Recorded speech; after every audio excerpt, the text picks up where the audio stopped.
Assalamualaikum warahmatullahi wabarakatuh.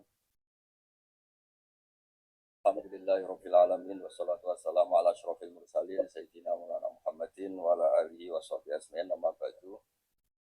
Yang sangat kita hormati Dr. Haji Aufal Marom selaku ketua yayasan juga sebagai dewan pengasuh di Al Anwar 3 di STAE Al Anwar, pada ketua Sofur, semua wakil-wakilnya, semua yang saya hormati, wonten Gus Badawi, Gus Rauf, Gus Idror, wonten Pak Tantowi, wonten Pak Hafid, semua yang saya hormati. Monggo para kiai nak badhe nerusno gosip pilkada atau cerita-cerita yang lain. Saya mau cerita ke wisudawan-wisudawati. Yang saya tidak bisa niru Gus Sofur itu kalau muji santrinya. Itu saya tidak bisa, juga gak ingin. Karena saya kalau ngajar sering cerita, kalau Anda di wisuda tidak pinter, dan saya bersaksi, itu namanya syahadatuz zur, kesaksian palsu.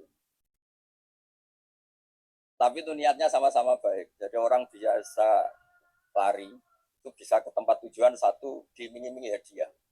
Ini maqamut tujar, berarti kelas pedagang, ininya dapat hadiah. Kalau saya bilang, kalau nggak sampai kamu nggak lelaki, kalau nggak sampai kamu nggak mahasiswi, kalau nggak sampai kamu nggak anaknya Mae tadi yang frustasi tadi. Semuanya sama-sama. Kemudian saya ini paling nggak bisa pidato itu, karena saya ini kiai betul. Bisanya ngajar, kalau ngajar bisa 4 jam, kalau seperti ini paling 15 menit sudah luar biasa ini. Tapi dalam 15 menit ini saya cerita, metode pengajaran terbaik itu cerita Mbah Maimun dari Bazibar. Satu itu, kata beliau, hak, karena santri sekarang banyak, tidak mungkin kamu sorokan. Misalnya ada Gus Zofur, ada Pak Najib, ada teman-teman. Kowe maca kitab wae sak-isai samu, kok anggar podo be gurumu berarti pinter. Nak rapati podo ya setengah pinter. Nak beda kabeh berarti goblok banget. Terus dari sekian itu ada cerita lucu, dan ini menarik karena ada orang Jakarta, orang Betawi itu makno pegon. Gurunya itu nggak memberitahu, dia nulisnya itu albedo tangi anduk, jadi orang yang mencuri anduk. Oh, gurunya ditegur, cong iku ora anduk, iku ndok. Karena bacanya al-mukarram ya Naji Maimun rawuh alhamdulillah. Jadi karena dibaca anduk tadi, karena beliau orang Betawi, terus dibenerin sama gurunya endok. Tapi setelah dibenerin, murid ini masih balik loh. Memangnya kalau nyuri anduk nggak boleh, Pak? Ya nggak boleh, ya berarti sama, nyuri endok sama anduk itu sama-sama nggak boleh.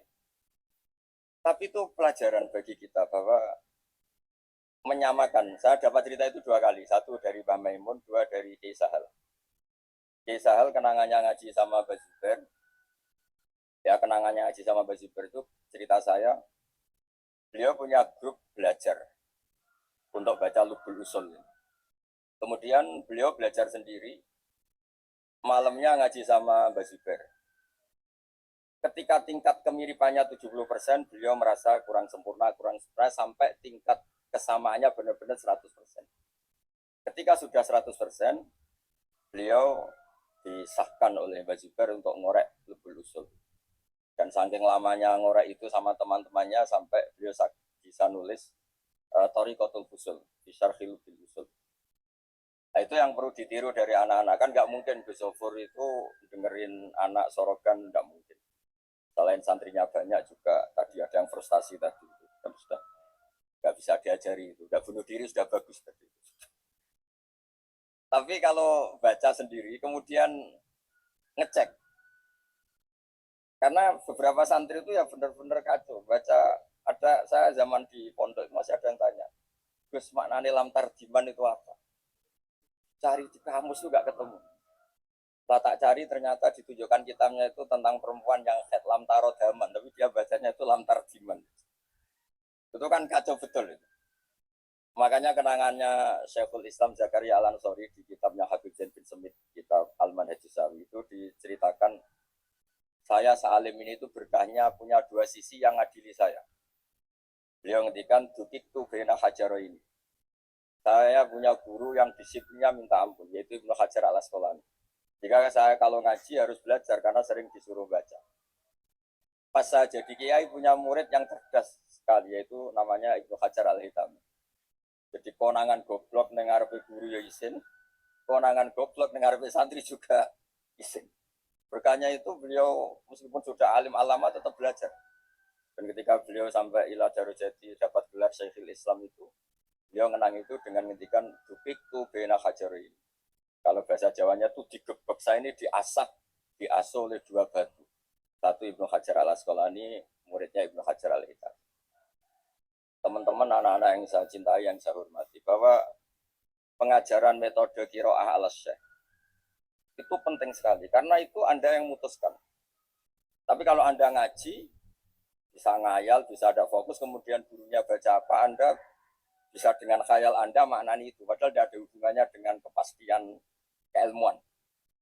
Tapi kalau Anda baca sendiri, dipelajari, ini ya jibu. Ternyata gurunya baca misalnya Al-Islam ya jibu makoblah. Itu bukan ya jibu itu, tapi ya jibu. Ada yang pernah saya ditanya, anak, inna sohabian am kauman. Dia bingung, ini kok ada am kesasar di sini, ini gimana dia? Karena dia tidak punya memori bahwa ada bahasa amma kauman, mengimami kaum. Jadi berkahnya kita belajar terus kita tahu, mungkin kita pas belajar baca am kauman, kemudian dibenahi guru ternyata bacanya amma kauman. Begitu seterusnya, sehingga ada kemandirian Anda ketika nanti jadi tokoh atau jadi kiai itu jadi. Ini saya mohon sekali karena problem sekarang itu at-talaqi min afahil masyayah itu tidak dibarengi qiraatan ala-syekh. Dulu qiraatan ala-syekh itu kayak berdoain, kayak satu keharusan. Masyhur di cerita Imam Malik ketika punya murid masih anak-anak, masih 13 tahun, gila itu mau belajar, beliau nyuruh, sudah kamu belajar sama Ustadz aja, enggak, samanya sama Anda. Sampai 3 kali. Akhirnya Imam Syafi'i baca secara baik dan benar kitab Muwatta hifdzon. Dan bacanya itu benar-benar sesuai standar fusha. Hingga Imam Malik fa'ajabahu, Imam Malik kagum sekali dengan bacaan Imam Syafi'i, kemudian bilang, innalaka lasya'nan, kamu nanti pasti jadi tokoh besar, maka potensi ketopan Anda jangan rusak dengan maksiat. Dan saat itu, ini cerita diroyah yang sering didawakan Mbak Zubair, Qadimid diroyah ala riwayah. Terus beliau itu, ini terakhir cerita saya, memang sebetulnya perjanjian saya sama Gus Zofur itu nggak boleh undang saya ngisi di sini, tapi karena Pak Nur Iskandar itu nggak rawuh, ketua MUI, itu harusnya keren. Yang pidato di sini itu ketua MUI, majelis ketua MUI. Saya ulama tapi tidak punya majelis. Tapi nanti di akhirat insya Allah punya. Ya akhirnya Imam Syafi'i itu dulu itu sangat suka yang namanya miskin, karena beliau cara berpikir itu kalau miskin tuh enak, ketemu Allah tidak punya hisab. Ini juga diroyah. Yang mau diaudit apanya, udah punya apa-apa. Punya kertas skripsi ya dibuang-buang kayak tadi. Terus ketika Imam Malik mau wafat, beliau dipesenin supaya belajar ke Irak di Muhammad bin Hasan Asyibani. Ketika belajar di sana, ini cerita saat terakhir, Muhammad bin Hasan itu meletakkan emas-emas, uang-uang itu di meja tamu. Beliau agak berontak, ini kiai kok kedunian. Terus Muhammad bin Hasan ini Asyibani itu bilang, ya Aba Abdillah, panggilannya Imam Syafi'i, kalau Anda tidak suka orang soleh punya uang banyak, ini tak kasihkan orang dolim, orang fasik, biar dipakai judi, dipakai maksiat. Jangan, harta harus dikuasai orang soleh, biar dipakai kebaikan. Semenjak itu Imam Syafi'i merubah fatwanya. Sampai-sampai kata Bamun itu, saking kebablasannya kata Bamun, sampai orang Islam kelar tuku Innova misalnya, kok kelar tuku kairi tua itu dosa, karena itu dillah kan. Dia itu terus sampai keterusan sekarang itu orang-orang Syafi'i mesti seneng kaya, tapi alhamdulillah banyak yang nggak kesampaian, jadi tetap maliki. Itu kata Imam Syafi'i itu harus ada tasallutus soleh ala zolim, sehingga orang soleh itu yang mimpin ngatur orang zolim, jangan sampai ada tasallutus zolim ala soleh, yang mimpin itu orang fasik kemudian yang dipimpin orang soleh.